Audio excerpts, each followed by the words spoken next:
A heavy nucleus at rest breaks into two fragments which fly off with velocities 8:1. The ratio of radii of the fragments is। देखिए बच्चों, हमारे पास क्या है कि एक heavy nucleus हम ले लेते हैं। लेट्स से ये न्यूक्लियस है हमारा, ठीक है। इसका मास अपन m ले लेते हैं जो कि रेस्ट पे है, तो इनिशियल मोमेंटम क्या हो जाएगा, 0। अब ये ब्रेक किया है, टू फ्रैगमेंट्स में विच फ्लाई ऑफ विद वेलोसिटीज 8:1। तो टू फ्रैगमेंट्स हैं, एक को मैं m1 कह देता हूँ और दूसरे को मैं m2 कह देता हूँ, ठीक है। m1 and m2 fly of with velocities 8:1। जो वेलोसिटीज़ है लेट्स से इसका मैं 8v ले लेता हूँ, m2 का फिर v ले लूँगा। 8:1 मतलब v is the required velocity, तो 8v/v, ठीक है। फाइनल मोमेंटम अगर मैं लिखूं बच्चों तो लिखूंगा final momentum m1 into 8v plus का m2 इंटू v।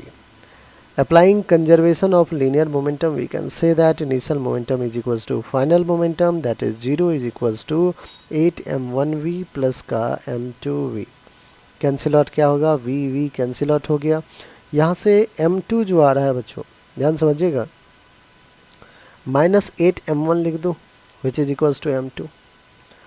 मैं m1 अपॉन m2 लिखता हूँ, m1 अपॉन m2 क्या हो जाएगा, 1/8। अब माइनस साइन ये क्या डिनोट कर रहा है बच्चों, माइनस साइन ये डिनोट कर रहा है कि जो दोनों का वेलोसिटी था वो अपोजिट डायरेक्शन में था, है ना। अगर 8v पॉजिटिव x की तरफ जा रहा है तो जो m2 मास है वो v से निगेटिव की तरफ आ रहा है, इसलिए माइनस साइन था। तो मास का जो रेशियो है, मास में बेसिकली अपन मैग्नीट्यूड से डील करते हैं, वो आ गया 1:8। लेकिन हमसे क्या पूछा गया है, the ratio of radii of the fragments. अब रेशियो जो रेडियस और मास के बीच जो रिलेशनशिप है वो है radius is cube root of mass number.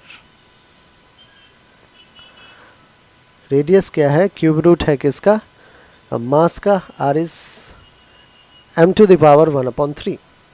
अब हमें रेडियस 1 अपॉन रेडियस 2 चाहिए, तो आप कहोगे कोई बात नहीं, मास 1 अपॉन मास 2 है, इसका क्यूब रूट ले लो।